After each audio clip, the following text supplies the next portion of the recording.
Olá, ouvinte, muito bem-vindo ao PokerCast do grupo Super Poker. Eu sou o Guilherme Calil. Eu sou o Marcelo Lanza. Recebemos André Acari, aquela segunda parte maravilhosa, o ídolo maior do poker nacional, volta ao PokerCast, conforme prometido. Consegui gravar com ele domingão à noite. Peguei o malandro, era domingo já, passando assim, aquele horário de acordar os vizinhos, mas ele veio naquela gentileza fantástica, maravilhosa, falou de games, falou de poker, falou de vida.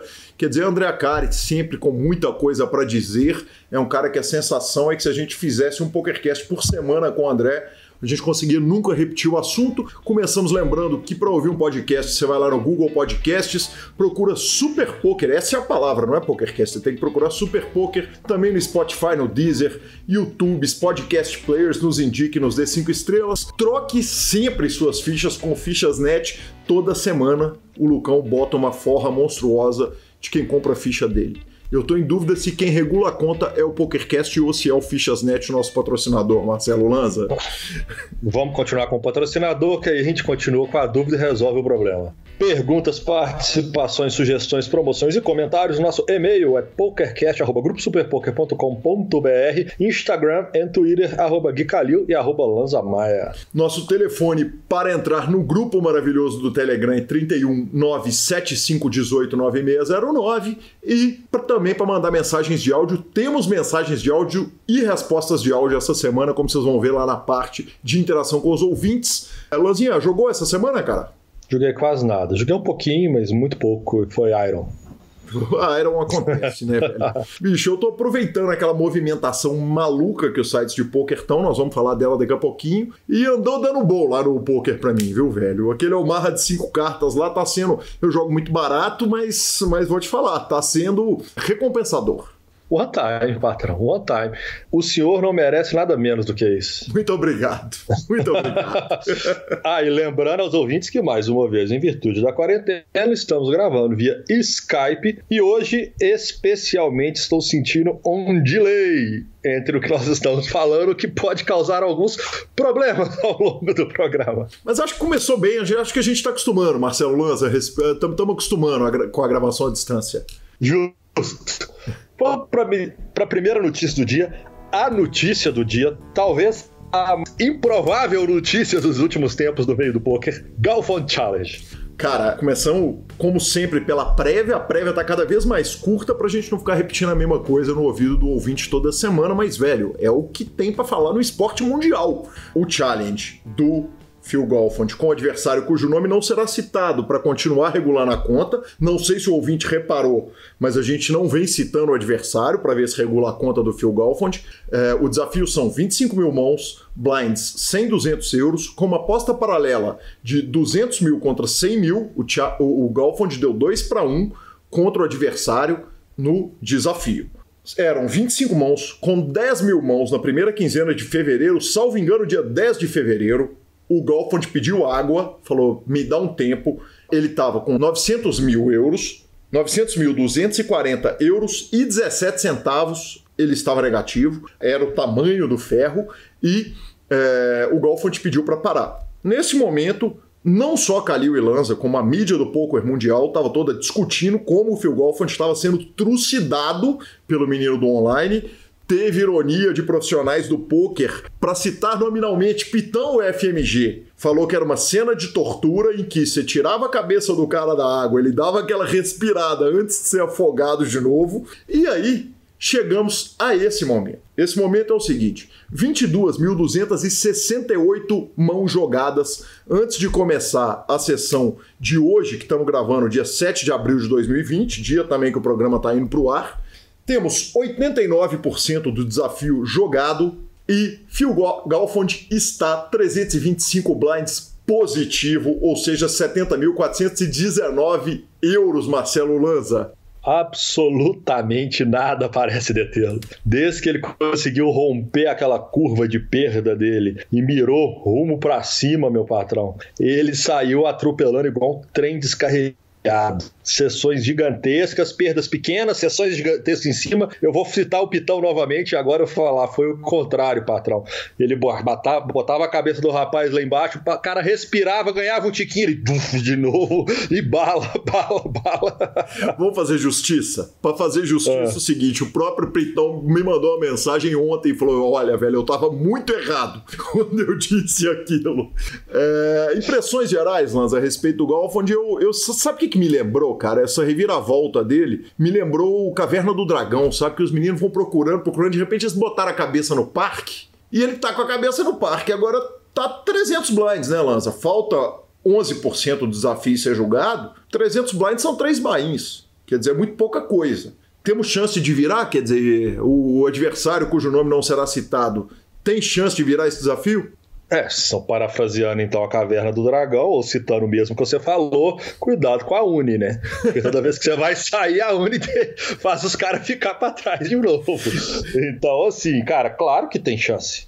Mas a questão é, tirando o primeiro massacre de 900 mil euros, se ele perder o desafio agora por 100 mil que seja, eu quase que considero que o cara tá 700k up, Fraga, porque todo mundo achou que ele ia ter que largar, psicologicamente ele estava mal, e essa volta por cima dele já mostra o tanto que esse negócio é bacana, o tanto que o poker é diferente, o tanto que o cara consegue ajustar, colocar a cabeça no lugar, voltar para jogar o game dele e buscar. Aí agora nós vamos entrar numa situação onde nós temos menos de 10% do desafio ser julgado para decidir os 100% do que aconteceu para trás. Ninguém abriu uma frente para ser administrada. Então, pode acontecer de tudo, obviamente, tanto que o cara teve o mérito de colocar ele no ferro, o cara colocou no começo. A tendência hoje, por moral ganha, era ele continuar galgando e pôr uma diferença maior. Mas uma diferença, num negócio tão pequeno, eu acho que pode acontecer de tudo. Corrigindo, Lanza, você falou menos de 10%, na verdade são 11% do desafio é o que falta, cara, mas realmente, né, tem uma questão psicológica do adversário ali que eu acho que você coloca muito bem, que é muito difícil imaginar. Agora tem uma coisa que vale pensar, né, cara, você imagina o tanto que o Galfond, naqueles dias que ele ficou parado, foi um pouco mais de 2 semanas, você imagina o tanto que ele parou e estudou o jogo do cara. Porque na hora que ele parou, imediatamente ele falou, olha, eu não acho que eu tô jogando tão mal, acho que tem uma parte aí que é a conta da variância, e meio que o mundo inteiro tava sendo irônico com ele. Tava meio de piadinha com ele, achando que ele não virava de jeito nenhum. Você imagina o psicológico. Olha, o Daniel Negreanu afirmou, eu ouvi hoje o Daniel Negreanu falando o seguinte, se eu tô 900 mil positivos, faltando 15 mil mãos, a chance de eu tomar a virada é 0. Eu ia começar a dar limp no Big Blind, do Small Blind, ajustar o jogo para não fazer mais potão e garantir pelo menos os $200 mil que eu tinha de side bet. O Daniel afirmou, ele disse, segundo a explicação dele, foi o seguinte, foi a maior amarelada de todos os tempos. A maior tremida de todos os tempos, o que aconteceu com o adversário. Agora, tem uma analogia que eu acho razoável, cara. Quando os caras vão falar que o adversário tremeu, amarelou, tem uma analogia aqui do futebol mineiro que irrita muita gente. Eu tenho certeza que a turma gaúcha, a turma do Paraná vai entender com a gente, que é quando o Atlético vai lá e bate o Corinthians, ou o Cruzeiro vai lá e bate o Flamengo. O que acontece é o seguinte, normalmente nunca os caras falam que o Atlético ganhou, falam que o Corinthians perdeu. Quer dizer, e o lado do Galfond? E esses dias que ele ficou parado, você imagina o tanto que ele estudou, o tanto que ele ajustou o jogo, o tanto que ele corrigiu para poder enxergar quais eram os defeitos do jogo dele, quais eram os defeitos do jogo do adversário, para ele poder virar e fazer isso. Então é o seguinte, eu acho que tem uma amarelada, tem um erro estratégico do adversário, porque ele poderia diminuir a variância e terminar o desafio, as 25 mil mãos, tendo perdido uma parte boa desses 900, e o que o Daniel afirma é o seguinte, ele tentou ir com o pé no peito, tentou terminar de afogar o cara, e nisso aí ele acabou tomando a virada histórica. E, Lanza, a pergunta que fica é o seguinte, por que a ESPN, o Sport TV, o Fox Sports e todos os canais não abraçaram essa porra e não estão falando disso o dia inteiro, porque é a coisa mais legal que aconteceu no esporte desde que o coronavírus tomou conta do mundo, né, cara? Porque, infelizmente, o nosso esporte ainda não está nas grades de programação da forma que deveria estar, né? A gente sabe que a ESPN, principalmente a turma, o Serginho e todo mundo, os caras têm um trabalho ali de grind, de brigar ano após ano para que a gente consiga mais espaço, para ter mais dias de transmissão, mas a própria ESPN, que já transmitiu tantos EPTs legais, que desde o começo lá de trás, que a gente via tanto torneio legal, hoje em dia isso praticamente foi extinto da programação.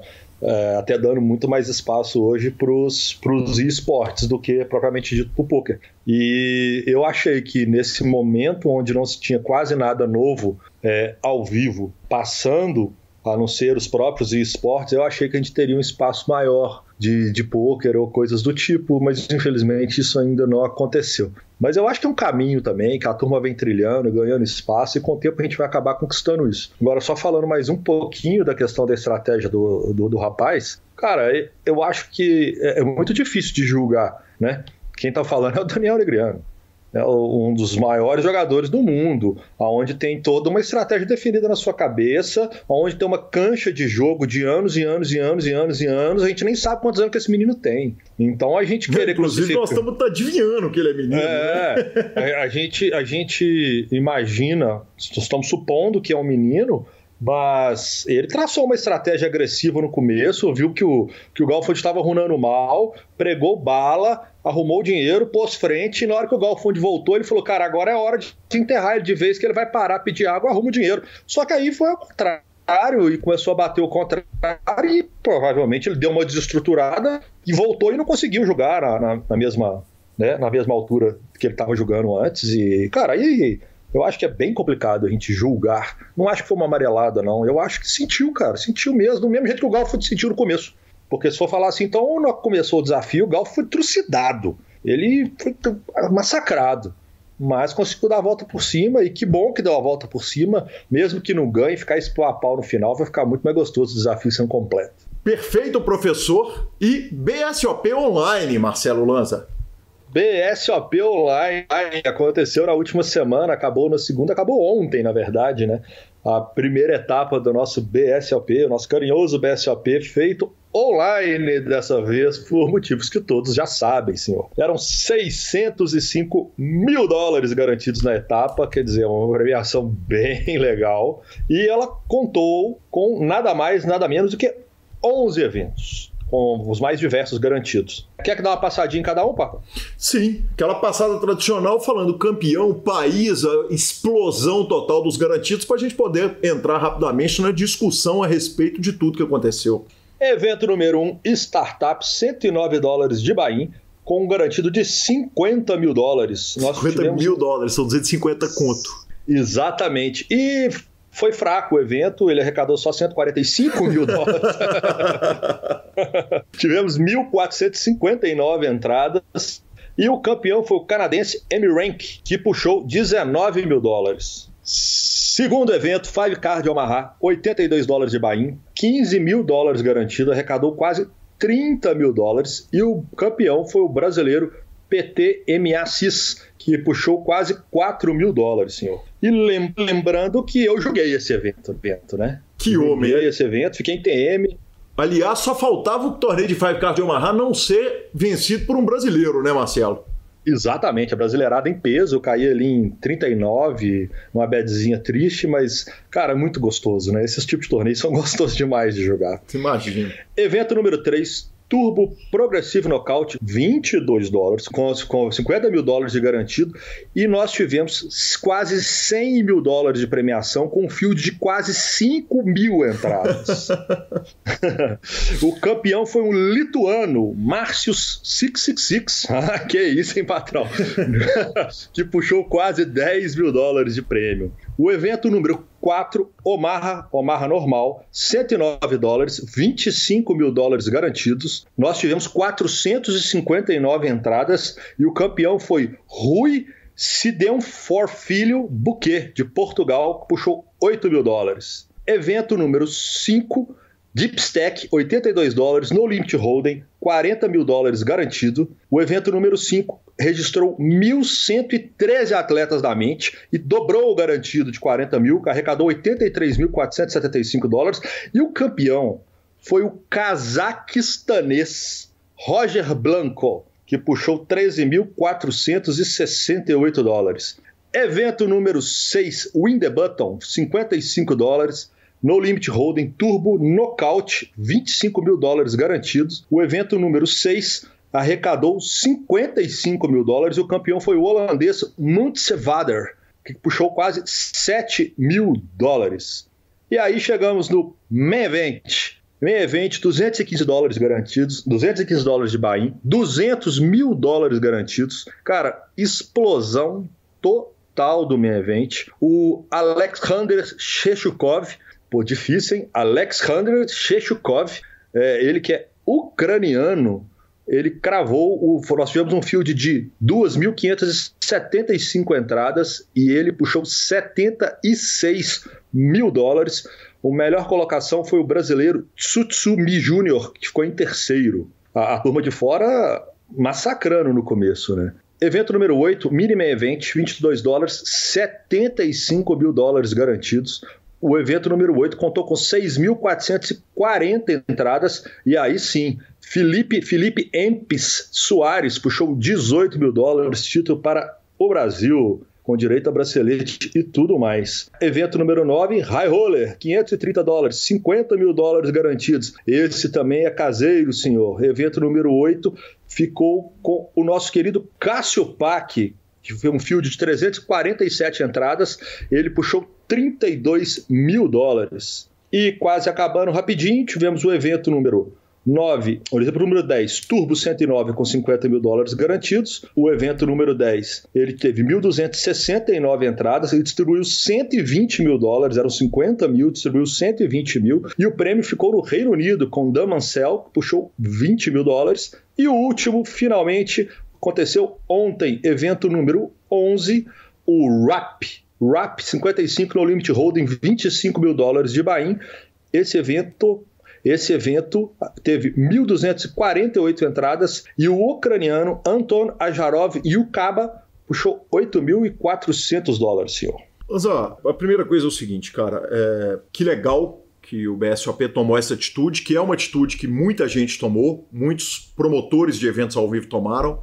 E eu ouvi discussões e participei de discussões, e eu não fui autorizado pelas pessoas a citar que eu tive essas conversas com elas, com jogadores que questionaram o fato do torneio, sendo um torneio aberto para o mundo, ele é um torneio comum. Faz com que ele seja um torneio da grade com um field que é aberto, com aquele field do online.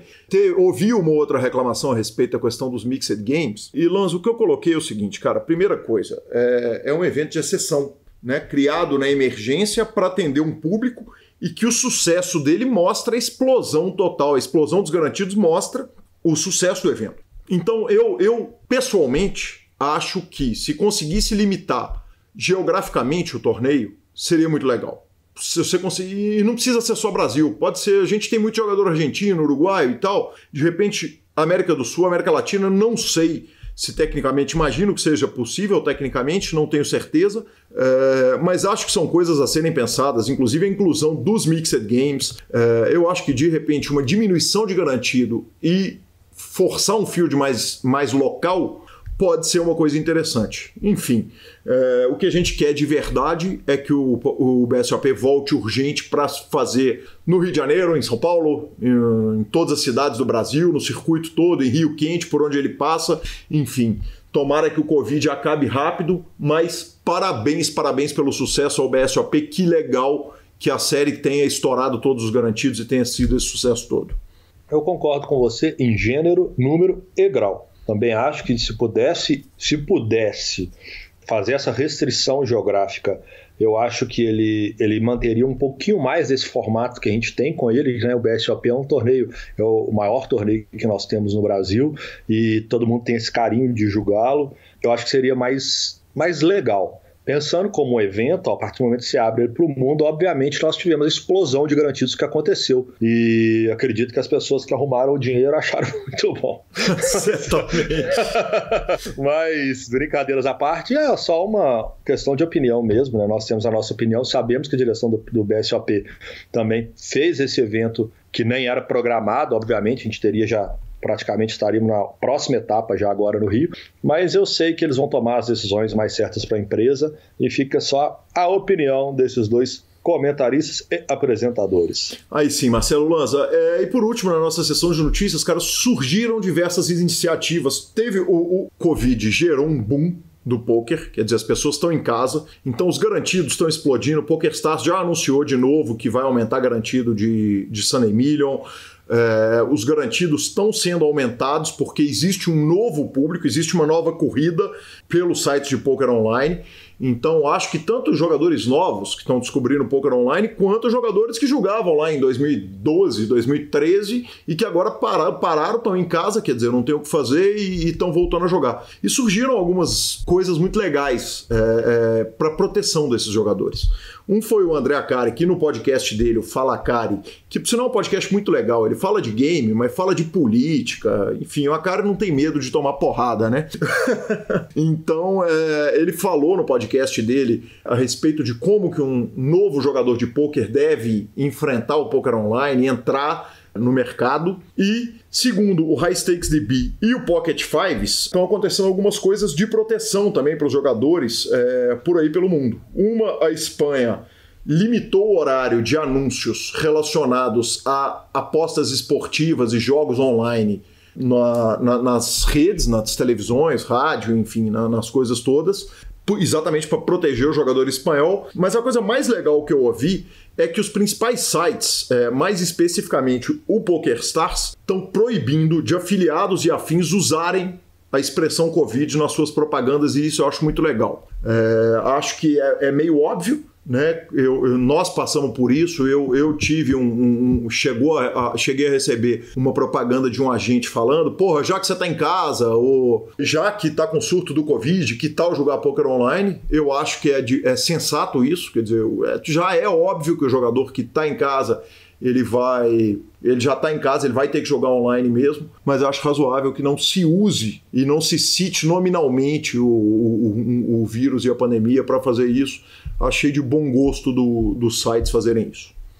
Eu acho assim, em relação às televisões diminuírem o tempo de propaganda, principalmente de apostas esportivas, eu acho uma loucura, porque inclusive hoje em dia você não tem opções para apostas esportivas praticamente. Mas em relação aos jogos, para proteger os jogadores, eu não concordo, não. Eu acho que é muito melhor a gente fazer uma campanha de conscientização para que essas pessoas que estão em casa agora, e que muitos deles já são entusiastas do jogo e estão se ingressando nesse mercado nesse momento, que apenas tenham consciência, né, e entenda o seu papel nisso. Cara, nesse momento eu tenho aqui uma grana que não vai me fazer falta, eu vou lá e vou jogar um pouco, vou me divertir, vou ocupar minha cabeça. Não, eu já tinha uma expectativa de querer partir pra cima, vou aproveitar, vou estudar pra caralho nesse tempo, vou grindar, ou não, eu só tô restabelecendo o que eu já estava fazendo, que é ser profissional, então eu vou jogar mais. Então eu acho que mais importante do que tudo seria uma campanha educativa e uma orientação do que simplesmente uma proibição.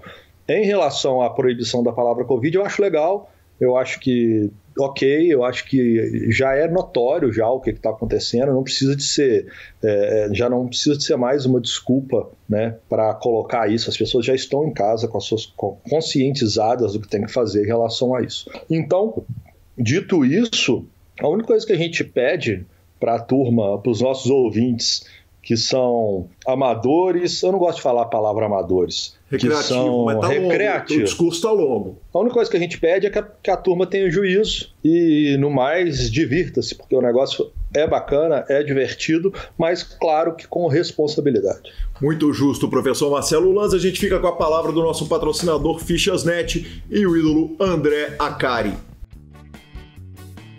O Fichas.net é o seu parceiro para compra e venda de ficha nos principais sites de poker online. Chame o Fichas.net e avise que chegou até eles pelo PokerCast para participar de promoções super especiais para os nossos ouvintes. O WhatsApp do Fichas.net é 062 99837 1007 e lá você negocia suas fichas com os melhores preços. O Fichas.net trabalha com créditos do PokerStars, PariPoker, PPPoker, UPoker, EcoPays e AstroPay Card. Repetindo, o WhatsApp do Fichas.net é 062 99837 1007. O número está na descrição dos nossos programas. Fichas.net, confiança e melhor preço para suas fichas.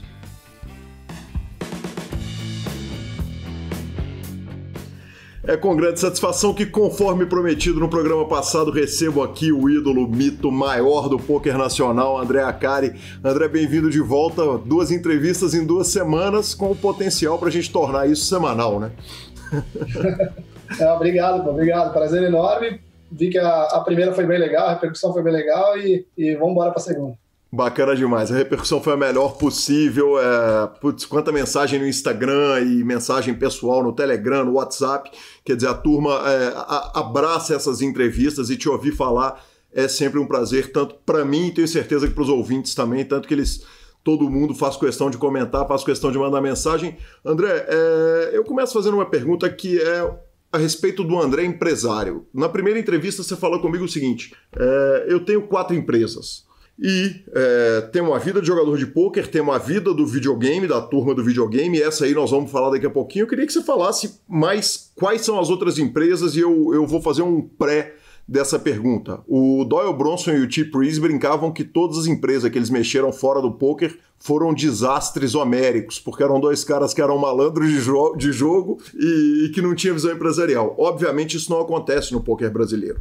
Os caras que começaram o pôquer brasileiro têm uma visão muito empresarial das coisas, mas tem empresas de maior e menor sucesso, eu imagino. Eu queria que você desse uma panorâmica a respeito disso, inclusive falando da paleta mexicana, que eu não sei se existe ainda, ou uma das maiores falhinhas que eu vi no pôquer foi um jogador que falou, se pôquer desse dinheiro, o Acari não tinha empresa de paleta mexicana. E foi uma falhinha sensacional. Na verdade, eu tenho investimento, eu faço parte de algumas empresas, mas não trabalhando nelas, né? Então eu trabalho em uma só delas, oficialmente carregando o piano, assim, mas eu tenho, há algum tempo atrás, eu fui convidado para fazer parte de algumas empresas, né, para entrar como investidor, e eram empresas que cabiam no meu bolso, assim, não eram investimentos altos, dava para eu participar e tentar empreender para ver se aquilo poderia ser um resultado financeiro legal no futuro, e eu decidi fazer.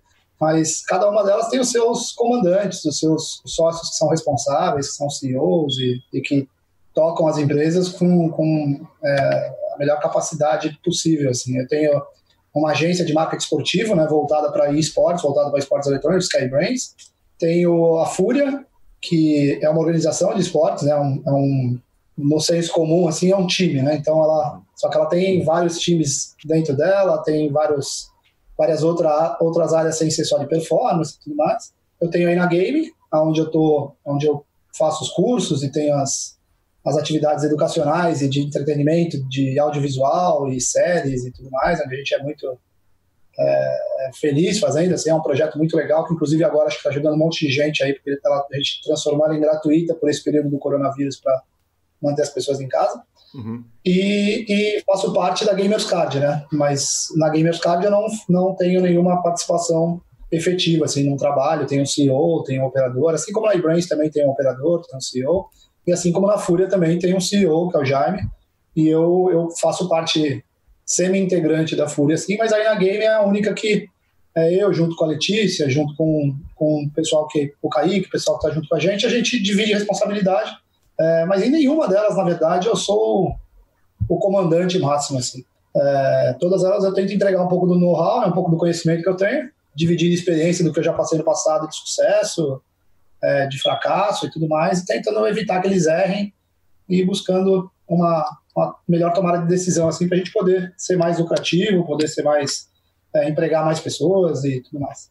No passado eu participei fora isso, né, eu tenho algumas outras empresas que eu não tenho nenhuma participação intelectual, assim, eu tenho só participação societária como investidor ou como comprador de cotas, como o Super Poker, por exemplo, que é uma empresa que a gente montou muito lá atrás, né, desde o começo dos primórdios do poker ali, mas ele é comandado pela Josi, pelo Sequela, pela galera toda, a Roberta, e é super bem administrado, mas eu não faço nenhuma parte do dia a dia, assim, nem a título de conselho, assim, eu tenho reuniões ou nada mais, confio 100% nos caras, eles fazem um puta trabalho legal, e eu tento ajudar promovendo dentro das minhas redes sociais, no máximo que eu posso. No passado eu tive algumas participações em empresas que não foram sucesso, e não foram poucas, assim, desde que eu comecei a minha vida profissional, eu sempre tentei empreender, e é difícil demais no Brasil empreender, né? A situação no Brasil é muito ruim para empreendedores, você carrega um sócio junto com você que é muito pesado, né? Que é o governo, que é a taxação, é um plano tributário mal feito, então isso machuca demais quem quer empreender, principalmente quem não tem reserva de caixa, quem está começando do nada, assim, sempre foi difícil para mim. A Paleta foi um investimento que a gente fez, uma tentativa que a gente fez e foi mal sucedida, assim, ela começou muito bem e aí depois a gente teve que fechar porque simplesmente o número de concorrentes era absurdo, o mercado saturou demais, como acontece muitas vezes no Brasil quando alguma coisa explode, né? Hoje em dia eu já tenho mais conhecimento do que eu tinha antes, e eu não entraria se fosse hoje, né? Mas foi mal sucedido, a gente não faliu, né, porque a gente não ficou devendo, não fez nada disso, mas a gente fechou a operação porque não foi legal. Fora isso, a gente teve um restaurante japonês também, que eu também fui investidor e a gente colocou esforço, meu irmão trabalhou muito, minha cunhada e tudo mais, e a gente acabou passando para frente também, a gente se viu livre. Mas a minha vida, assim, é muito ativa na questão empresarial, né, eu sempre tive muitas oportunidades pela mídia, às vezes, né, você se tornar um pouco conhecido e aí você meio que vender também esse estilo meio empreendedor, as pessoas acabam te oferecendo muita coisa. Eu sempre fui de analisar bastante, entrei em percentual muito pouco do que me ofereceram, né, mas algumas bem-sucedidas e algumas mal-sucedidas. E no resultado geral foi super bem-sucedido, assim, eu estou super bem-sucedido e fico feliz por isso.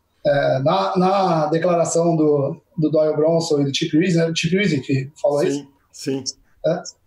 Eu acho que tem uma boa parcela de verdade mesmo nisso, né? É claro que depende das pessoas, né? Tem dezenas e dezenas de jogadores de poker bem-sucedidos que investiram em companhias e montaram companhias e são super bem-sucedidos também.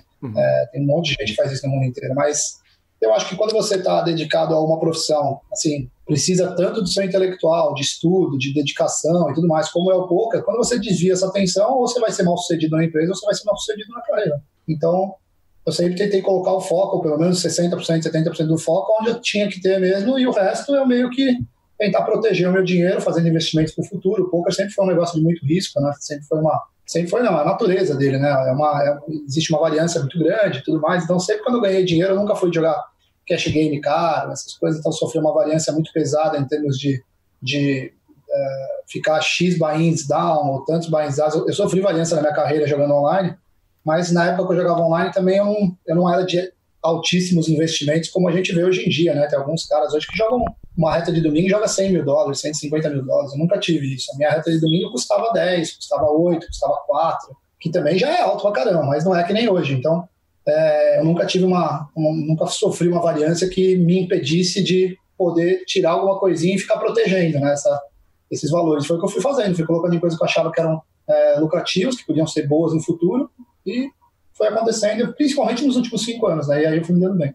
André, obviamente passam até hoje, como você disse, um cara bem sucedido, um cara que está na mídia, que tem o following que você tem nas redes sociais, na vida, batem na sua mesa, obviamente, 1 milhão de projetos. Toda hora tá batendo um projeto novo. Eu mesmo já levei muito projeto lá na velha TV Poker Pro, levar bluff, vamos anunciar, vamos negociar e tal. E agora, indiretamente, nosso chefe no Super Poker. Quer dizer, toda hora acontece todo tipo de proposta. O que você leva em consideração antes de entrar numa proposta? O que os casos de sucesso e de fracasso te ensinaram ao longo do tempo? Cara, eu aprendi muito, assim, o poker me ajudou muito, mas não foi suficiente, eu tive que aprender errando também, passando por obstáculos grandes, e eu acho assim, tem vários fatores que implicam em você tomar a decisão de ir para cima de uma atividade empreendedora ou não. Se fosse para elencar, cara, eu acho que o principal, tenho certeza, o principal são as pessoas, cara. As ideias não são as mais importantes, tá ligado? As pessoas são as mais importantes, e eu errei. Eu achando que eu conhecia muito de pessoa no passado, né, eu acabei errando bastante.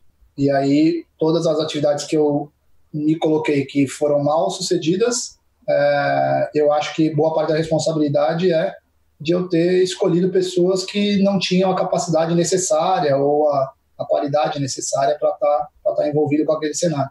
E todas as que eu me dei muito bem sempre foram também responsabilidade dessas pessoas, né, de pessoas que estavam por trás, que são hardworking pra caramba, são workaholics, assim, são caras que fazem das tripas coração não só para trabalhar muito, mas para aprender muito, né, para entender sobre pesquisa de mercado, assim, ver o que os outros fazem, por que os outros são tão bons, o que eles fazem, o que eles sabem que a gente não sabe. Então, quando você vê pessoas muito dedicadas a estudar a evolução, assim, normalmente os projetos dão certo, cara, é difícil eles não darem certo. Quando você vai meio no erro de prepotência porque acha que sabe muito, ou comandante da situação sem poder discutir nenhuma condição extra e tudo mais, eu sempre vi os projetos emburacarem. Assim. Então eu acho que pessoa é o principal. Cara. Perfeito. André, eu acho que eu falo em nome de uma parcela, pelo menos, dos ouvintes do PokerCast, quando eu digo o seguinte: eu não conheço absolutamente nada de games. Então a Fúria, para mim, é um mistério. Eu vi que você já começou chamando de videogame ali, você já vai pegar um hate da galera que você tá maluco, os caras te xingam, cara. Perdão, senhores.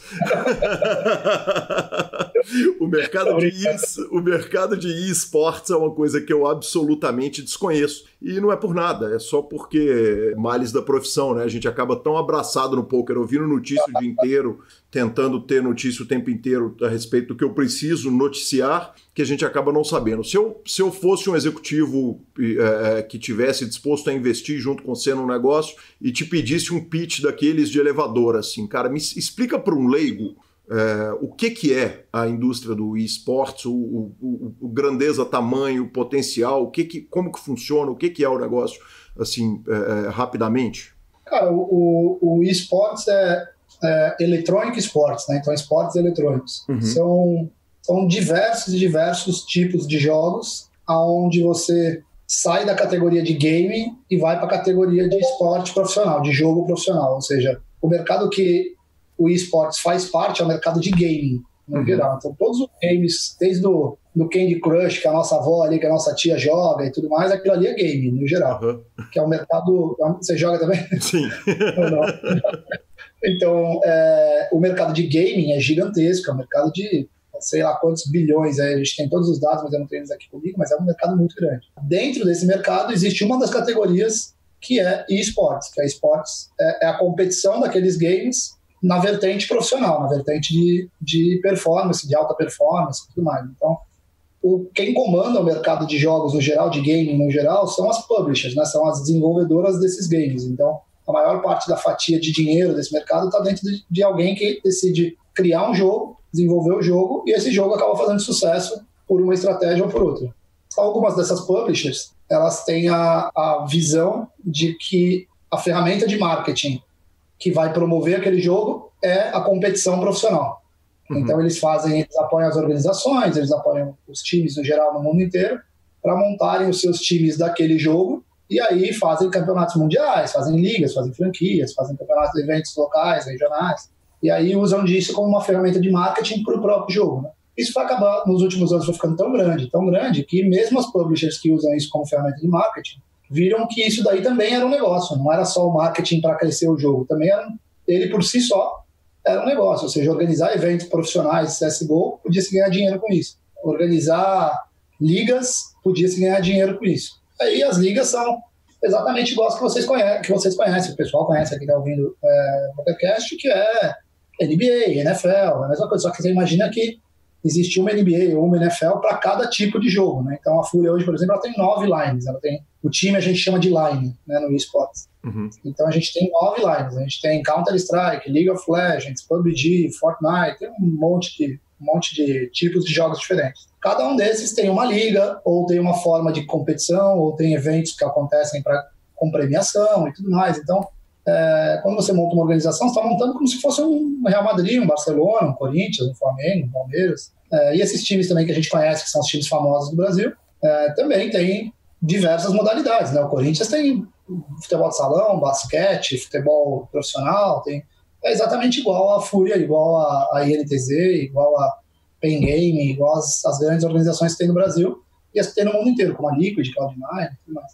O negócio, ele é o básico do básico, é isso que eu expliquei, né? Aí daí para frente ele tem 1000 nuances, assim, mil detalhamentos que vai principalmente partindo de jogo a jogo, né? Aquele jogo tem características tal, o outro jogo tem características tal. Mas ele é um negócio que, se você pensar no modelo dele, ele é um modelo muito parecido com os times que você conhece, assim, com o Barcelona e tudo mais. Só que a diferença do esportes para o esporte tradicional, que é o que a gente está acostumado a torcer, né, o futebol e tudo mais, é que, primeiro, que eles já nascem de companhias privadas, né? Eles já nascem, as organizações são privadas, são empresas que buscam ser lucrativas. Então é diferente do Corinthians, por exemplo. Falo sempre do Corinthians porque eu sou corintiano, então é mais fácil aí ninguém ficar bravo comigo, ele sabe que eu sou corintiano. O Corinthians é uma organização sem fins lucrativos, é uma organização que é estatutária. Existe um estatuto que os seus sócios comandam ela, tomam as decisões, e aí fica condenado o futuro dessa instituição financeiro, organizacional, marqueteiro, porque justamente não existe poder privado nela, né, com salários, com pessoas bem capacitadas. Imagina que só somos nós 2 sócios aqui, se de repente a gente resolve ser sócio de um hospital, né? A gente não tem como a gente fazer nada. Eu não posso ser cardiologista, você não pode ser neurocirurgião, e nós vamos foder todo mundo se a gente fizer isso. É mais ou menos o que acontece no futebol, guardadas as devidas proporções, né? As pessoas não são marqueteiros por profissão, não são managers por profissão, não são nada, não estudaram para ser aquilo, e de repente por estatuto eles acabam sendo, por eleição e tudo mais, eles acabam sendo colocados nessas posições, e aí abre janela para um monte de coisa ruim, né, com má qualidade sendo feita, e um monte de coisa errada também, né, um monte de corrupção, um monte de coisa ruim que a gente vê no esporte normal. No esporte eletrônico isso não acontece, o esporte eletrônico já é bem mais profissional, a formação, o nascimento dessas organizações já é muito mais profissional. E um outro fator que faz muito sucesso, né, que faz o eSport ser a bola da vez e o futuro do entretenimento é que ele é digital, né? Ele é de características 100% digitais. Então, ele nasce junto com essas novas gerações que já nascem com o celular na mão, com o iPad na mão. Então, tudo que acontece ali, você pega um jogo de Free Fire, por exemplo, um jogo de Free Fire de um sábado, você não vai encontrar nenhum jogo de futebol que tenha uma audiência igual a essa. 2 milhões de pessoas, 1 milhão de pessoas. É uma coisa surreal, assim, fora do padrão. Casado com o desejo, de fato, que essas novas gerações têm, e as facilidades que o próprio jogo tem de gerar excitação, entretenimento. Né? Uma vez eu estava conversando com uma mulher que é comandante de uma liga aqui nos Estados Unidos de esportes, e ela falou para mim, ela falou assim, cara, quando você vai jogar basquete, você vai assistir basquete é excitante pra caramba, NBA é uma indústria gigantesca, um negócio grande, mas você não consegue mexer no jogo, né? É difícil você mexer no jogo. No basquete digital, se a gente quiser, a gente põe uma bola de fogo no meio da quadra, a bola explode, vira um passarinho, você vai, caraca, e a cada vez que eles sentirem que existe excitação a ser construída, eles conseguem fazer isso rápido e mexe na mente das pessoas e o jogo se renova, o jogo fica cada vez mais excitante de verdade, né? Então essa ferramenta, quando compete com o esporte tradicional, é covardia, né? Porque tem muita excitação em volta. Mas é mais ou menos isso. Espero que eu tenha dado um parâmetro bom aí. Deu um parâmetro ótimo. Me surgem algumas perguntas naturais aqui. O primeiro é o seguinte, uma das coisas que torna o poker muito legal e, ao mesmo tempo, torna um mercado que não é tão simples de ser construído, é que a premiação do jogador de poker, ela vem de um prize pool que ele mesmo paga. No caso do Fúria, eu não imagino que seja o caso. Quer dizer, o jogador não paga para entrar num torneio do qual ele vai sair com dinheiro. Deve ter um dinheiro que entra externo, que é o nosso sonho no poker, que é ter o patrocinador que pague o prize pool para aqueles caras jogarem entre eles, ou não? Essa analogia minha não faz sentido.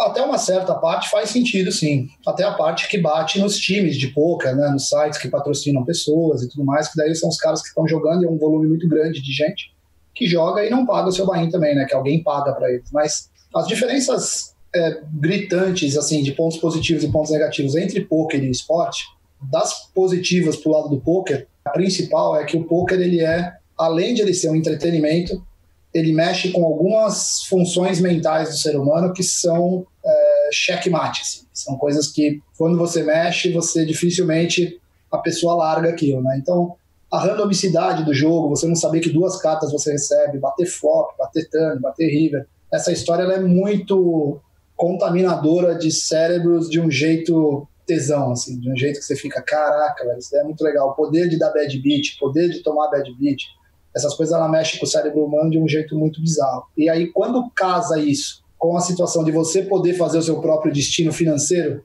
sendo que o mundo inteiro, no mundo inteiro tem pessoas que sofrem com dinheiro, que ficam struggling ali, ficam querer ganhar mais dinheiro, querer largar o que faz para poder fazer o que gosta e tudo mais. O jogo de poker, ele por si só, você pode começar a sua carreira agora, você pode começar a estudar, você pode começar a crescer o seu buy-in, seu average buy-in, volumar, ganhar dinheiro, viajar o mundo, fazer a vida, pagar a escola da filha. Cara. Isso é um poder que é muito forte. Assim. Você não precisa ser selecionado para jogar em algum lugar, você não precisa ser escolhido, você destina o seu próprio sucesso ou fracasso, então isso dá um poder para o poker que é impressionante, não tem nenhum outro jogo, nem o esporte tradicional, nem o esporte eletrônico que tem essa força, né? Esse tipo de modelo que gera essa força. Do lado positivo para esportes e negativo para poker é que o poker ele não é tão atrativo para se assistir quanto o esportes é. E aí a gente que está no meio do poker há tanto tempo, a gente batalhou a vida inteira para tentar achar caminhos onde ele se transformasse em mais excitante, né? Como que a gente faz para ficar mais legal? Aí, de repente veio uma mudança drástica que foi colocar as cartas expostas, né? Para os jogadores, os telespectadores verem que jogo o cara tem.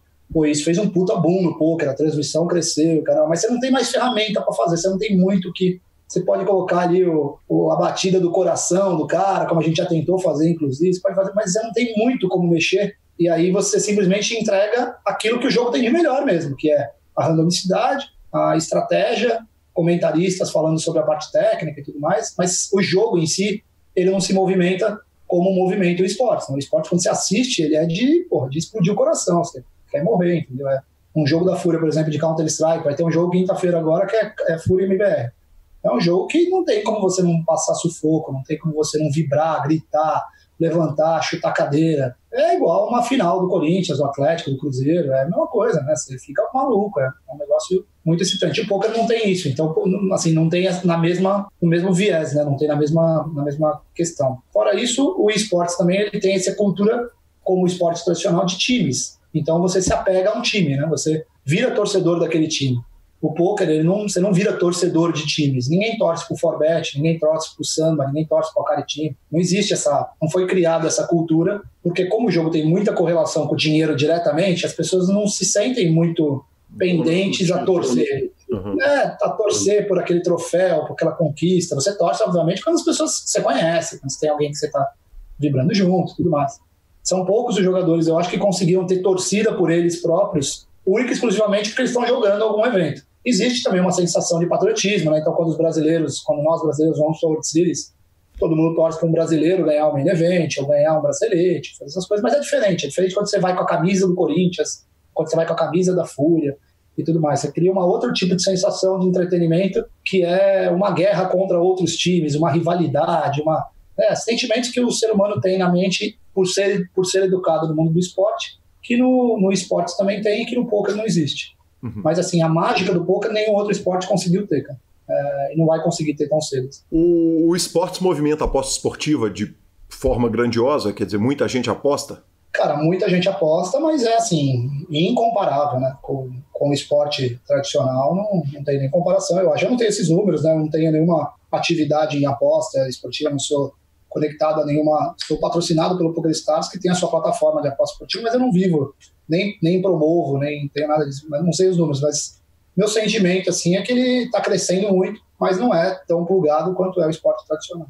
André, quando a gente está muito envolvido num meio, a gente fica com uma certa síndrome de Estocolmo ali. A gente acha que qualquer coisa que vai entrar ali é meio que uma ameaça e tal. Uma pessoa que lida muito bem com isso é o Federal. Ele é um cara que ele lida tanto com a concorrência, com outras coisas. Eu já tive algumas conversas com ele. Ele lida com isso com uma certa paz.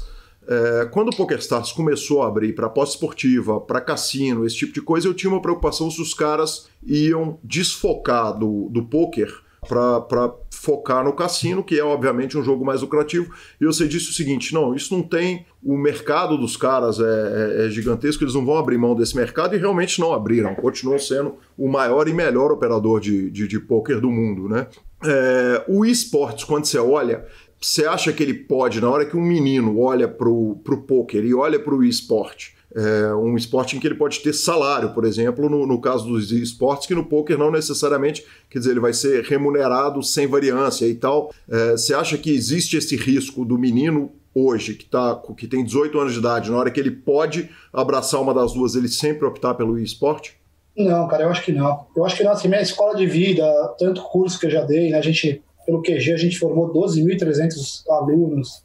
Então é muita amostragem assim, de conexão com pessoas que tomam as suas decisões em relação a onde jogar, o que jogar, que jogo abraçar. A minha experiência me diz que você não consegue abraçar um jogo porque você quer se dar bem naquele jogo em termos financeiros. Você tem que ser apaixonado pelo jogo, você tem que gostar do jogo. E quando você gosta do jogo, você meio que caga e anda também se ele dá dinheiro, entendeu? Você quer jogar, você quer aprender, você quer estudar, cara.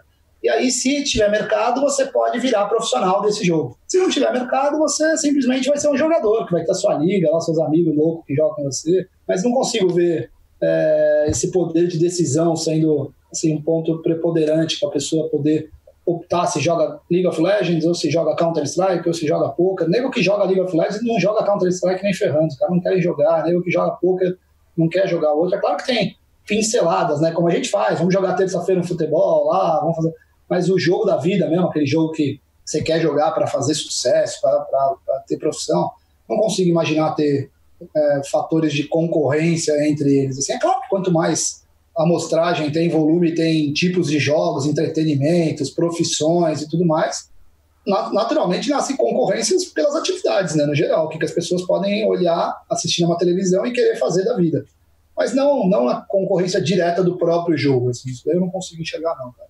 Pelo menos eu vejo que são públicos muito diferentes. O poker ele tem zero apelo a menores de idade, né? Ele não tem nenhuma chance de um menor de idade jogar, nem participar de evento, nem nada disso. Então já bloqueia uma cacetada de leva de esportes, assim, que tem muito menor, que joga League of Legends, Fortnite principalmente, Free Fire e tudo mais. Então eu não consigo ver conexão. O que eu consigo ver é, tipo assim, as pessoas que gostam de poker, as pessoas que gostam de esportes, gostam de jogo, né? Então todos os jogos são possíveis de elas abraçarem se elas se apaixonarem, tá ligado? Um pouco mais old school, assim, é mais velho o target, o público-alvo é mais socialmente, idade, tudo isso é um pouco mais para frente, assim, né? Um pouco mais 27 anos, 28 anos, 20, 29, é a hora que todo mundo sabe que por esportes não tem chance, ninguém começa nessa idade. Uhum. Perfeito. O Juliano Moura, nosso ouvinte, faz uma pergunta que é super pertinente, que é o seguinte, tem áreas novas para explorar no poker? E aí ele complementa com o seguinte, o esportes tem alguma coisa a ensinar para o poker, a complementar? Tem coisa que você viu lá, claro que o stream é uma coisa que veio muito dos esportes, mas tem outras coisas que você olha e você fala, cara, porra, por que nós não vamos aplicar isso no BSOP, num torneio do PokerStars, no nosso meio? Cara, o poker é assim... Como ele é uma indústria que os grandes players, né, não os jogadores, assim, players eu chamo o PokerStars, os seus concorrentes, as grandes organizações de eventos, organizadores de eventos e tudo mais, eles esgarçaram bastante todas as possibilidades, assim, cara.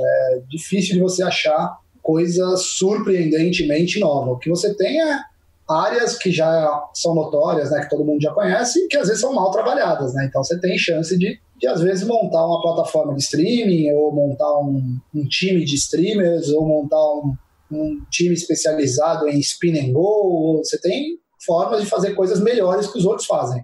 Novas eu não tem nada que, sabe, que desperte assim, uma atenção muito forte. Mas eu sempre sou defensor da ideia que tá cheio de coisa por aí que a gente não vê, né, cara? E aí, de repente, brota alguma coisa bizarra.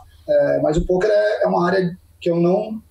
Tirando essa parte de conexão com plataformas de streaming, que está crescendo muito e que tem muita gente se dedicando, e que isso, combinado com educação, entretenimento, lifestyle, dá para você fazer um estrago muito grande, mas não é novo, porque já tem bastante gente fazendo, né? Só que ainda esse bastante gente é muito pouco perto do que tem de oportunidade.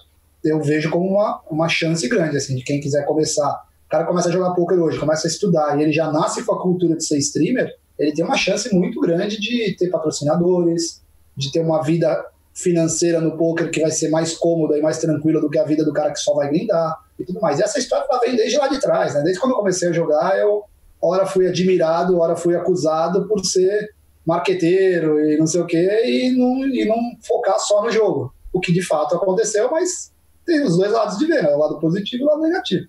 A pessoa tem que decidir o que ela faz, mas a parte de streamer é uma oportunidade grande. Bacana demais. André, você criou o podcast, o Fala Cari, um podcast que é mais uma plataforma para você falar, quer dizer, e se tem alguém que tem mídia, tem presença na mídia, é você, que na hora boa e na hora ruim, quer dizer, na hora que acontece um grande problema no poker, você vai para a rede social, vai falar, vai opinar, mesmo quando o negócio é cheio de espinho, e aí você continua criando plataformas, quer dizer, tem o Fala Cari hoje, que é igual o PokerCast, ele pode ser achado nas plataformas todas de podcast, Spotify, certamente o Deezer. E agora vem também o Backers, com o Bruno Foster. Eu queria primeiro que você falasse o seguinte, obviamente você não está fazendo um podcast para ganhar dinheiro. E obviamente, seu público ele já te vê, ele já te viria lá no Instagram e tal. Conta para mim o que te brilhou o olho para criar mais esse formato. E eu sei tudo que me brilha o olho do podcast, porque é um formato que ele é apaixonante, mas conta pra gente a sua visão a respeito de podcasts e do seu podcast. Cara, a ideia do podcast, para mim, ela só surgiu por uma razão, cara. Eu comecei a virar muito consumidor de podcast aqui nos Estados Unidos. Uhum.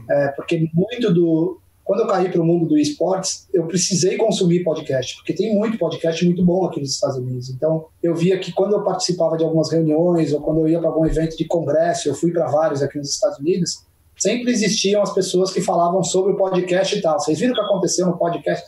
E eu ficava aquele bobão perdido que eu não sabia o que estava acontecendo, porque eu não consumia podcast, né? Eu não sabia nem onde escutar, onde estava, eu era muito tosco. Então eu peguei e comecei a consumir muito.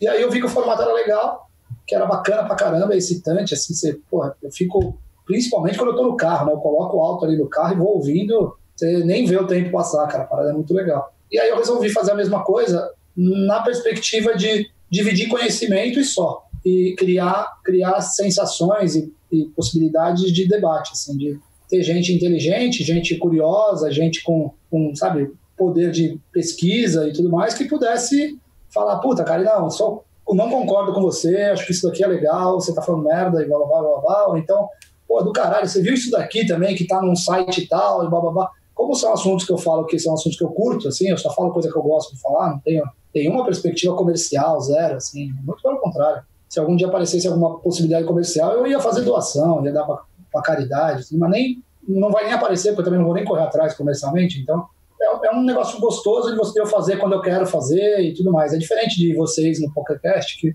vocês têm que ter uma regularidade, né? Vocês fazem com certa regularidade, tem um compromisso ali com a regularidade. Eu, desde o começo, eu já falei que eu não quero compromisso de tal coisa, né? Eu vou fazendo, vou curtindo, aparece um assunto bacana, eu falo, então a hora eu falo do Bolsonaro, de repente eu falo de poker, de repente eu falo de esporte. E pra mim é um negócio gostoso, assim, me dá voz, eu gosto de falar, né? Você vê pra caralho que eu gosto de falar aqui. Então eu curto, tipo, poder esvaziar um pouco a cabeça e falar coisa que eu penso. Como eu penso muita coisa legal e penso muita bosta também, é bacana porque gera discussão, tá ligado? Então as pessoas participam, debatem e isso é excitante. André, que o Akari ouve de podcast, fora podcasts de poker, fora podcasts de games, quer dizer, de cultura geral, tem alguma coisa que você ouve regularmente, que você baixa toda semana para ouvir? Não, de podcast não, eu só escuto hoje em dia, de esportes mesmo, que são os que eu precisava correr atrás, assim, para me atualizar, porque eu estava muito deficitário quando eu comecei na Fúria, né? Eu estava muito para trás, assim, eu não sabia muita coisa, né? Hoje eu não sei menos coisa, eu já aprendi bastante, mas ainda falta um caminho bom. E como tem muito aqui, o mercado é muito efervescente aqui nos Estados Unidos, então aparece muita coisa legal de consumir. Então eu fiquei focado nisso, eu não parti para outro caminho, mas vou partir. Se tiver, inclusive, indicações, vai me mandando que eu vou agradecer demais. Sem dúvida, tenho ótimas indicações de longas conversas, porque esse é o legal do podcast, né? Que é a conversa longa, ela não tem aquele quadrado, né, ali do jornal que recebe um cara e tem 3 minutos para tratar de um tema.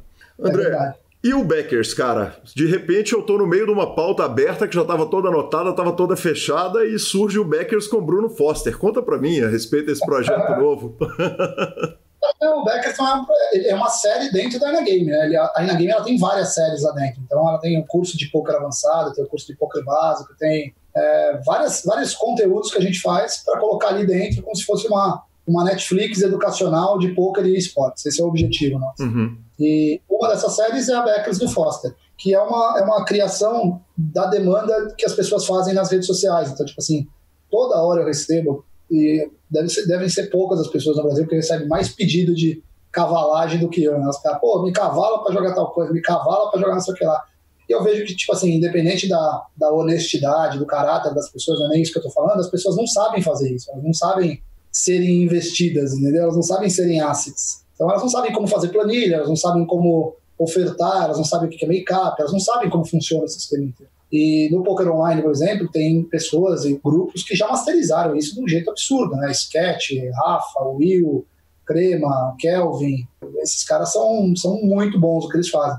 Como tem muito pro poker ao vivo também, eu acho que é onde não tem tanta gente que fala sobre isso, né? Não tem tanta gente que fala, pô, mas e aí, como que funciona para você fazer um acompanhamento da cota que você comprou quando o cara vai viajar lá para Barcelona? É diferente dessa perspectiva do online. E aí a gente resolveu começar pelo ao vivo. E aí, das pessoas que eu conhecia, o melhor cara que faz isso ao vivo é o Foster. Ele faz muito bem a parada. Ele faz recebendo, vendendo a cota ou comprando a cota alheia? Ou os dois? Não, ele oferece cota para as outras pessoas, eu sou um comprador de cota dele, né? Todos os eventos que ele vai, ele me oferece, fala, cara, ele quer comprar uma cota ou 2 cotas, não sei o que representam X% e tudo mais. E eu nunca foldei nenhuma, assim, porque dá prazer investir nele. Além de ser um asset bom, ou seja, além de muitas vezes eu ter lucrado com ele, poucas vezes eu ter saído no prejuízo, a forma com que ele faz é muito legal. Ele cria grupo no WhatsApp, ele manda as planilhas, ele comenta as mãos, ele fala o que ele está pensando. Quando ele está durante o evento, ele manda áudio para falar quantos faltam o pit dele, quantos faltam na mesa final.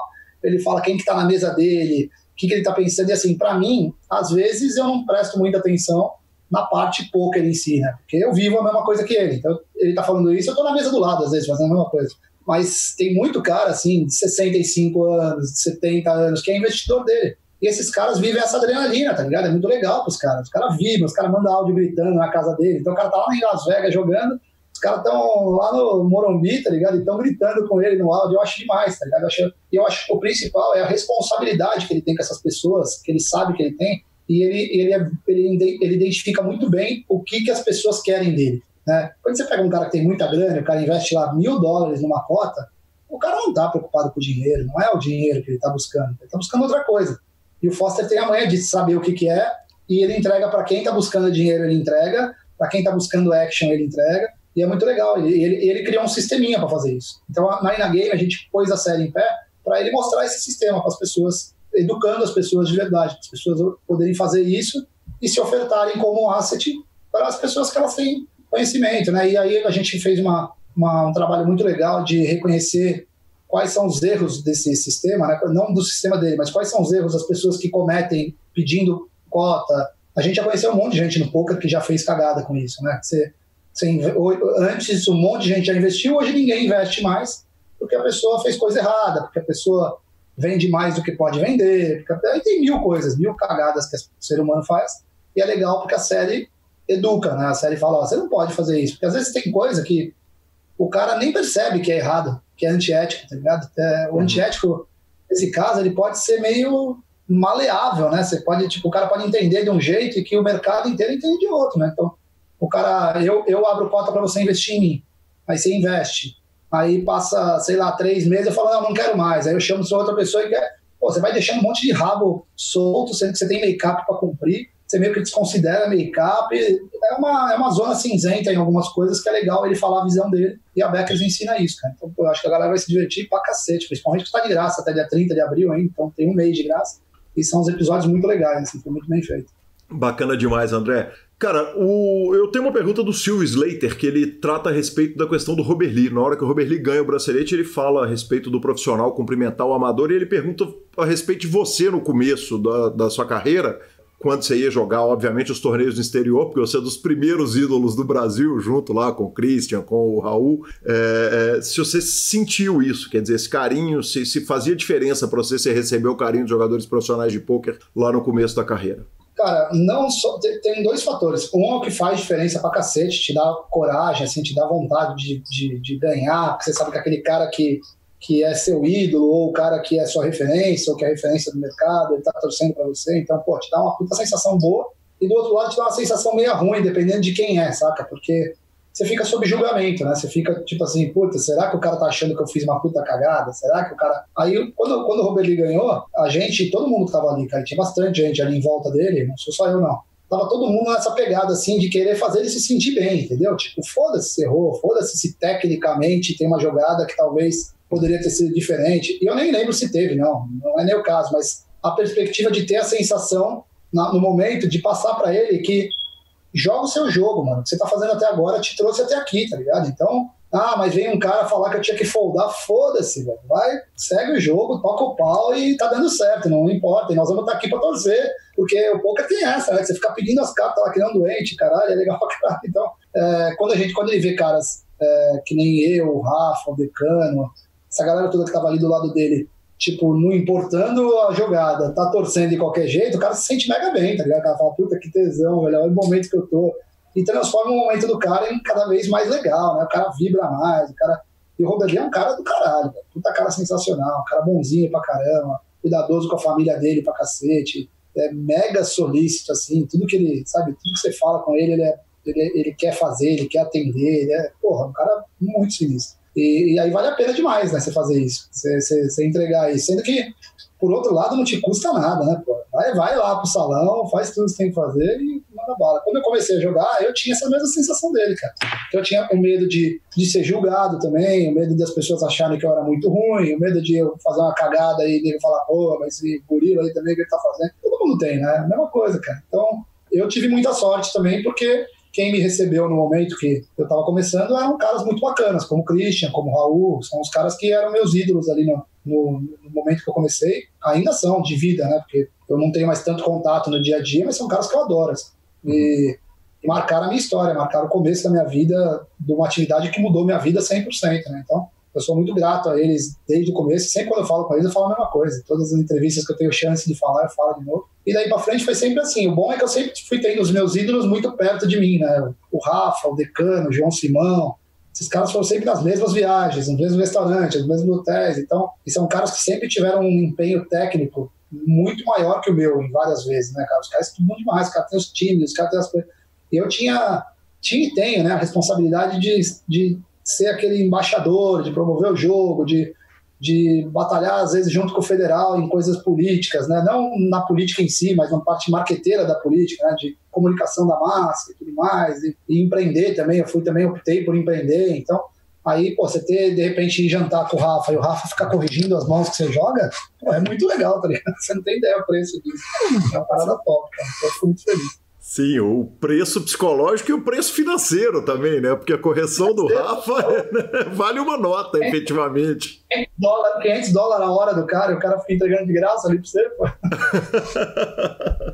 Bacana demais. André, na última entrevista você fala uma coisa que é o seguinte, aí você recebeu um telefonema saindo da Puma e tal, e vinha uma grande novidade que envolvia a Fúria e envolvia o Akari. Saiu essa novidade, quer dizer, isso foi... você estava encerrando o contrato com a Puma e aí você ia partir para uma renovação e você deu esse spoiler. Você falou, olha, aí eu saí, recebi o telefonema e você não contou exatamente o que era. No PokerCast passado, é isso? Isso, no ano passado. Ano passado. Ah, não, saiu, cara, saiu. A gente foi contratado pela Nike, né? A gente foi, tanto eu quanto a Fúria, a gente foi todo mundo para a Nike e abraçou esse gigante, né? Essa empresa líder mundial de materiais esportivos e tudo mais, que tem um conceito por trás surreal, assim, pra gente foi uma festa do caramba, cara. Pra Fúria, foi a primeira organização do mundo a ser patrocinada pela Fúria. Eu não fui contratado pessoalmente, mas eu vim junto, né, no pacote. Então eu passei a defender a marca do mesmo jeito que a Fúria faz contratualmente, eu passei a fazer informalmente, né? Então pra mim é um maior prazer, cara. Foi legal pra caramba. Sem contar que a galera da Nike é muito sinistra, os caras são muito legais. A gente tem reuniões semanais e é sempre mega prazer. O poker é tratado nas reuniões com a Nike?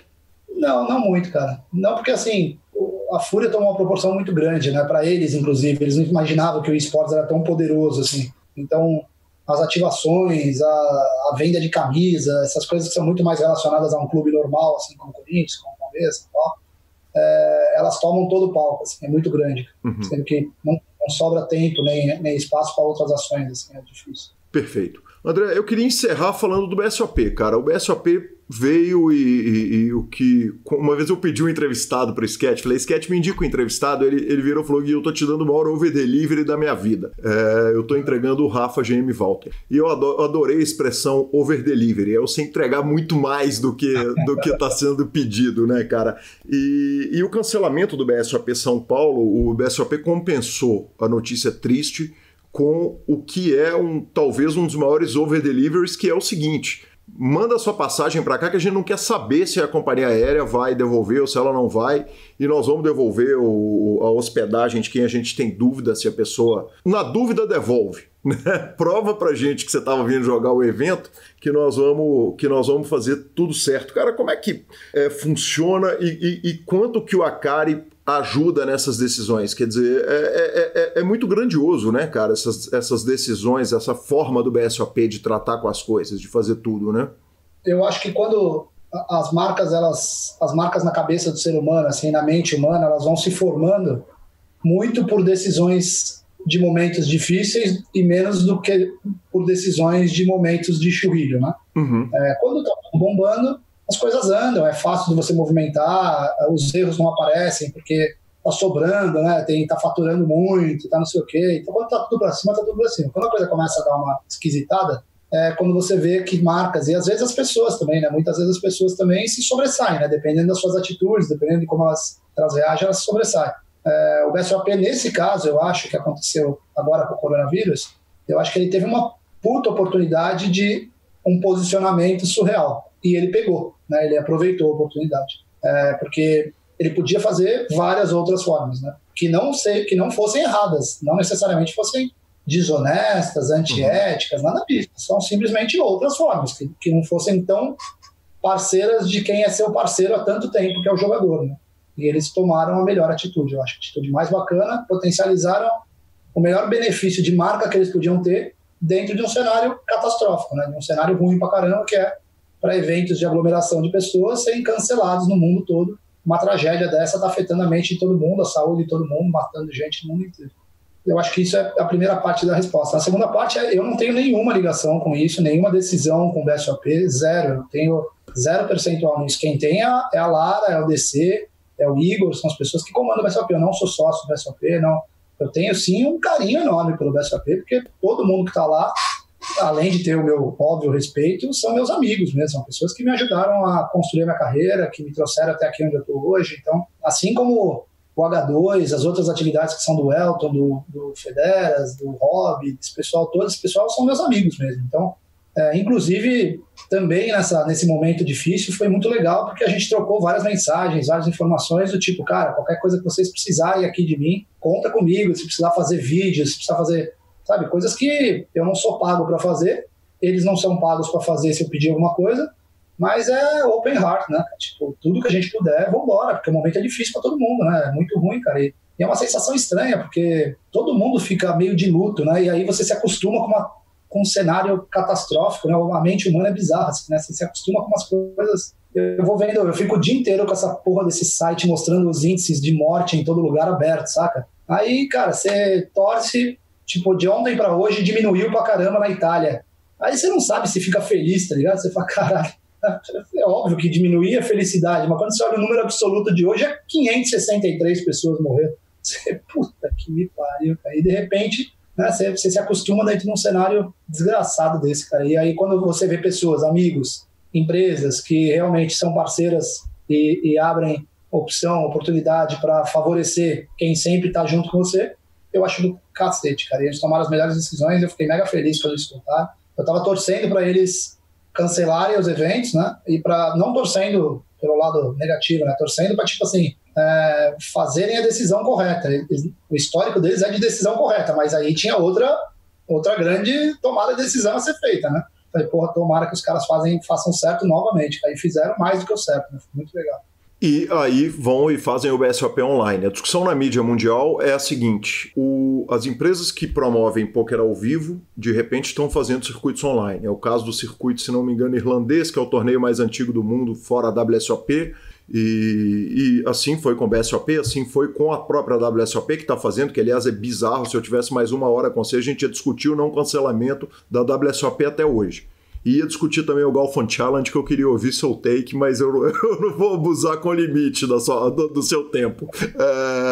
E aí eles caminham para o online. Você acha que as empresas que operam poker ao vivo, elas vão enxergar no online uma grande oportunidade? Quer dizer que o futuro do BSOP pode envolver uma etapa online, o futuro da WSOP, a WSOP já fazia braceletes online e tal, mas que existe uma convergência, que isso pode gerar que as empresas do poker ao vivo converjam para fazer muita coisa online junto com as coisas ao vivo?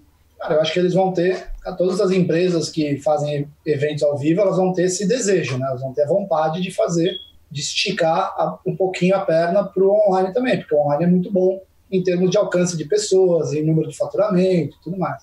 Custo. A questão é que eu não sei se eles vão ter facilidades para fazer isso, né? Se os sites vão querer que isso aconteça de um jeito fácil, porque você está, queira ou não, você está misturando duas atividades, dois tipos de negócio, dois modelos de negócio que até então cada um estava no seu quadrado, né? E aí você começa a misturar. Não sei se isso vai ser possível. Se conseguirem, se acharem modelos legais de fazer, eu acho bacana pra caramba, porque é muito legal você ver a marca BSOP hoje nos eventos online explodindo do jeito que está, é muito bacana. Uhum. A situação que fica agora, no momento, é uma situação assim, é completamente fora da curva, o volume é bizarro porque está acontecendo uma coisa que a gente nunca viu na nossa vida, né? Nossa experiência de vida nunca chegou perto de ter nada do que a gente está passando agora. Então também não sei como vai ser. Né, André? Quer dizer, não tem perspectiva de solução. Você não sabe se o BSOP volta a acontecer daqui a 3 meses, 6 meses ou 2 anos, né? Exato. Então, tipo assim, eu acho que tudo é muito especulativo, não dá para saber, tá ligado? Porque não dá para saber também, em condições normais de temperatura e pressão, como seria, né, o BSOP online quando comparado ao que está acontecendo agora, né? Agora está o mundo inteiro em surto, cara. E eu acho que agora também tem uma outra grande preocupação, que é a gente fazer manifestações, assim, eu vou fazer isso, vou gravar um vídeo amanhã sobre isso, mas que é sobre o excesso de jogo também, né? O cuidado, a responsabilidade do jogo, porque tem muita gente nova chegando no mercado porque está trancado em casa e que não sabe exatamente como ponderar o quanto jogar, o quanto não jogar, né? Então aí aquela história do jogo responsável, ela entra em campo com um peso forte também, então você tem que ser também responsável, porque tá todo mundo completamente fora da casa, né? Tá todo mundo assim, fora da casa no sentido figurado. Né? Figurado. Tipo, todo mundo sem saber o que tá acontecendo, como que vai resolver esse negócio, e aí qualquer forma de entretenimento digital, ela tá se transformando numa potência, né? Então, vi de ontem a live do Jorge Mateus, cara, que bateu 3 milhões e poucas mil pessoas, 21 milhões de pessoas conectadas durante o tempo que eles ficaram no ar, recorde do YouTube da história do site. É incrível, saca? Então, eu acho que nada do que acontece agora é parâmetro para tomada de decisão futura. É tudo muito especulativo e você tem que aguardar para ver quais são as melhores decisões do futuro quando a gente voltar ao normal. E tomara que volte o mais rápido possível, né? Eu não sei quando é o possível, mas o mais rápido possível. Bacana demais, André. Para a gente encerrar, se você tivesse que botar um dinheiro sobre o acontecimento ou não da WSOP, a chance é 0 de acontecer ou dá para... Quais são os odds que você começaria a botar dinheiro de que a WSOP acontece da forma que ela estava programada? Cara, eu acho que não, a chance não é 0, não. 0 é muito forte, mas é bem baixa, eu acho, porque... Só que eu acho que tem os dois lados, né? Quando a gente pensa na responsabilidade, a primeira coisa que vem na nossa cabeça é a responsabilidade de não acontecer porque pode matar pessoas, pode infectar pessoas e tudo mais. É óbvio que se tiver essa perspectiva de um jeito de minúsculo para pequeno, já não vai acontecer, já ninguém vai deixar acontecer.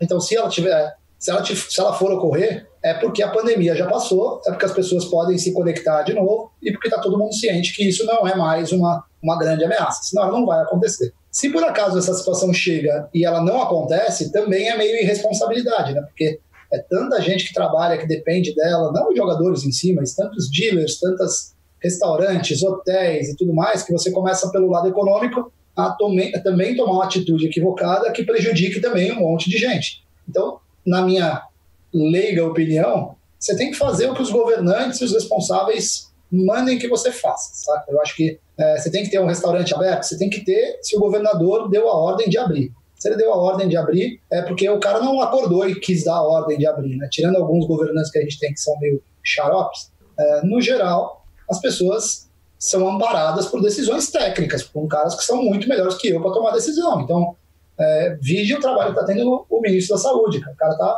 me parece que está tendo uma postura elegante diante do fato, né? Ele está vindo com dados, com cientistas, com infectologistas, com pessoas que falam, cara, tem que fazer isso e acabou, porra. Você não tem que discutir, entendeu? E eu tenho certeza que a hora que um infectologista ou um especialista no geral, né, porque às vezes eu uso a palavra infectologista, estou até usando errado quem é que faz esse tipo de avaliação, mas o cara olhar e falar assim, vocês agora não podem mais ficar em casa, porque acabou o negócio, agora começa a ser medo exacerbado de alguma coisa que faz com que as pessoas fiquem em casa e não produzam, e não tem economia. Então agora vocês têm que sair para a rua. Nesse dia que sair essa informação de alguém que é pesado, eu sou o primeiro a correr para a calçada e ir embora, e pegar o carro e trabalhar. Entendeu? Então eu acho que a Unicid vai ter que... Agora a questão que eu acho que não saiu até agora é porque ela tem uma certa gordura para queimar ainda no tempo que ela precisa, né? Ela pode esperar um pouco para tomar uma melhor decisão diante do que está acontecendo. Porém, mentalmente, os Estados Unidos estão chocados, né? Nós estamos aqui, está anunciando que o próximo epicentro grande da pandemia é em New Orleans, depois de Nova York, e depois pode ser a Flórida. Então, porra, tá todo mundo se cagando todo de medo, cara. Eu recebi um áudio Você conhece o Davos, não conhece? Que joga poker também, o Fred? Eu lembro do nome dele, mas... Já. Carioca, amigão meu, foi campeão do BSOP. Por incrível que pareça, ele mora no Rio de Janeiro, o irmão dele mora aqui em Miami, o irmão, a mulher e o filhinho. Ele pegou lá no Rio e os caras pegaram aqui, os 3 pegaram aqui. O Fred, a mulher e o filho, e o Marcelo pegou lá. Cara, o Marcelo foi pro hospital. O Marcelo tem 40 anos, nem isso, eu acho. Foi pro hospital em estado grave e se recuperou, saiu, nem ficou internado, saiu, voltou pra casa e passou um mega perrengue. Ele mandou uns áudios assim, passando um puta perrengue. E o Fred, cara, tá aqui em Miami, ficou internado 5 dias e mandou um dos áudios mais assombrosos que eu já vi na minha vida. O áudio dele, quando acabou, que ele tava sendo liberado do hospital, porra, é de chorar, cara. Você fala, velho, qualquer cara que acha que isso é uma gripe, o cara tem que ser preso, cara. É muito forte a parada, o cara passou muito mal.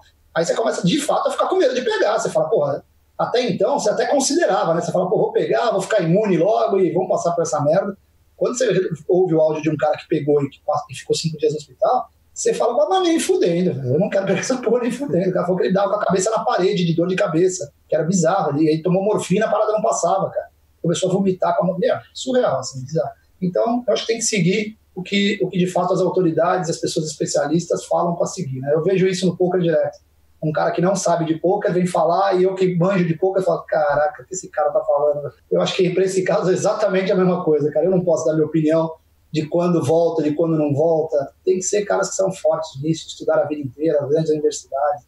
Perfeito. André, de novo, cara, eu queria te agradecer por voltar para o PokerCast mais uma vez, te falar que o PokerCast está com a porta sempre escancarada quando você tiver coisa para falar e quiser, além do Fala Cara, e trazer para cá para nós, tamo junto. Obrigado, prazer enorme te receber de novo e que satisfação. Fica meu registrado, meu prazer de participar e toda vez que você me convidar eu tô aí, cara. Vamos fazer também em 3 pessoas aí, chamar mais um jogador, a gente faz um bate-papo, a hora que você quiser nós estamos juntos. Como um prazer, faremos. Muito obrigado, André. Valeu, irmão, um abraço. Abraço, se cuida aí, valeu, até mais, tchau. Tchau.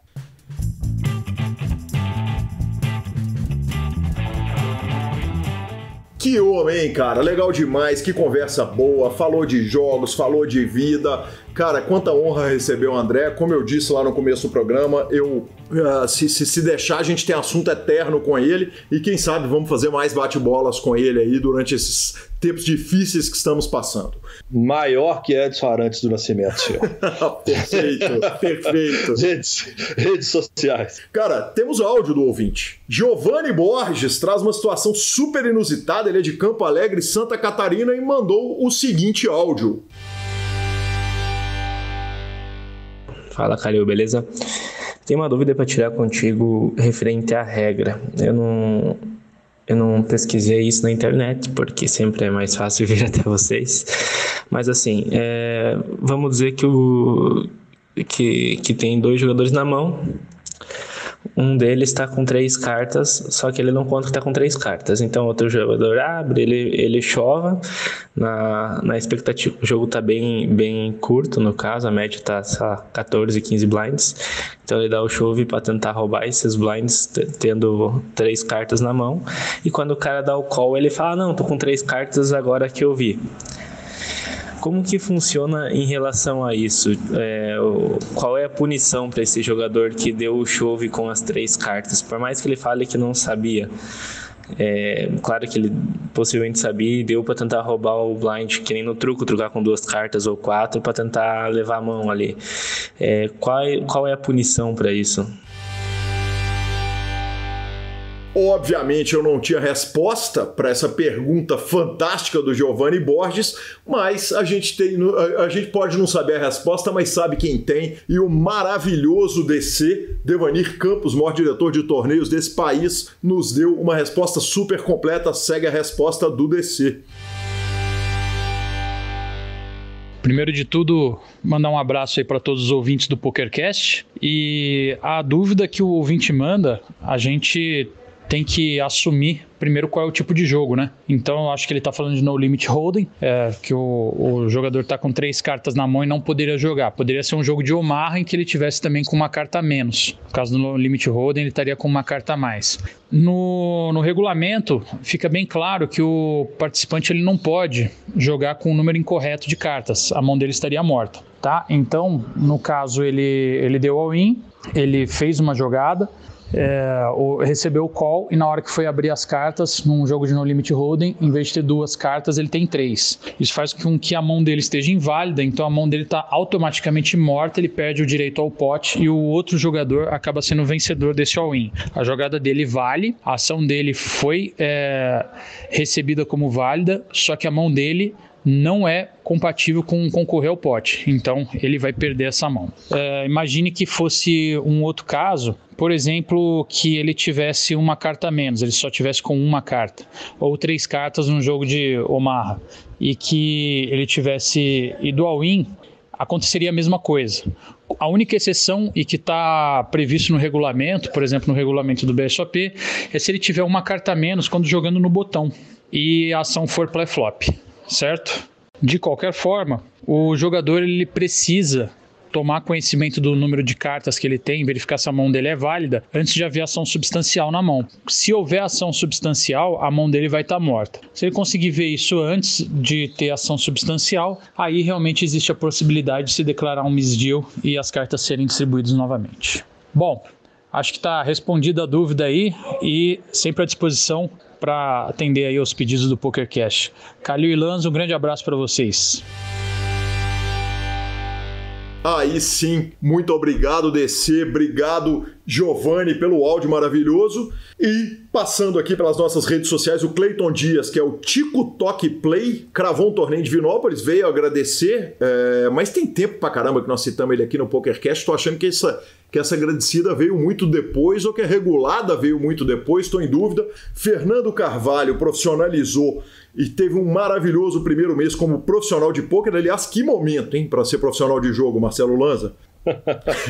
Arnec, Rick Salgueiro e Celso Fernandes Black Moon nos instagramaram, senhor. E essa turma não falha, hein? Não falha, eles são firmes demais. A Lívia Nanda mandou elogios à entrevista do Akari. Obrigado, espero que você tenha gostado também da segunda parte, Lívia.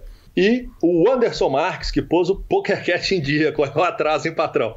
Correu, mas chegou. Exatamente, muito obrigado pelos elogios. Finalização superpoker.com.br, tudo sobre poker no Brasil e no mundo. A aba de clubes a gente não tá falando mais dela enquanto a gente tá nessa situação, mas na aba de vídeos e no YouTube você tem muitas transmissões, análise de mão, análises técnicas, programas de humor, entrevistas icônicas e mais de 110 PokerCasts. Revistaflop.com.br, a sua revista de poker, há mais de uma década contando as grandes histórias de poker. E mibilisca.com, cobertura mão a mão de torneios pelo Brasil e pelo mundo. Dica cultural, Lanza, rapidinho, sensacional. O cara assistiu um stand-up do jeito que eu gosto. E o stand-up do jeito que eu gosto, ele ofende... Faca na caveira, né? Ele ofende a família brasileira, ofende a família gringa, ofende todo mundo. Então o stand-up que eu tô indicando é o Balrog, do Tom Segura, e não vejo a hora de ver o Tiger King, que todo mundo tá falando sem parar dessa série, não vejo a hora de ver, sem spoilers no grupo do Telegram, por favor. A minha dica cultural dessa semana é um podcast, na verdade, é o último Nerd Tech, que é do grupo da turma do Nerdcast, que eles falam sobre o mercado financeiro, senhor. Então, para a turma que está aí nesse mercado financeiro loucaço, entender um pouco mais do que estava acontecendo, vale a pena dar uma conferida para se dar uma situada nas suas ações e no que fazer. No que não fazer mais do que não fazer. Nossos Instagrams e Twitter são @GuiCalil e @LanzaMaia. Nos indique, nos dê 5 estrelas, manda no grupo da família, indica pro amiguinho que joga com você, manda pra galera no home game quando você estiver fazendo aquele home game online, porque ao vivo ninguém tá jogando. E a edição é do maravilhoso Vini Oliver, que deve estar ficando mais feliz porque a gente tá melhorando nessa questão de fazer programa à distância. Exatamente, senhor. Grande abraço a todos e até a próxima semana. Valeu!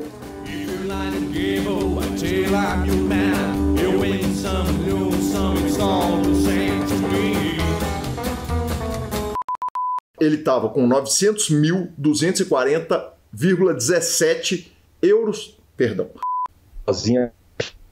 Cortou tudo. Cortou tudo. Sua internet tá uma vergonha, Lanzinha. Cortou tudo. Tá tudo cortado.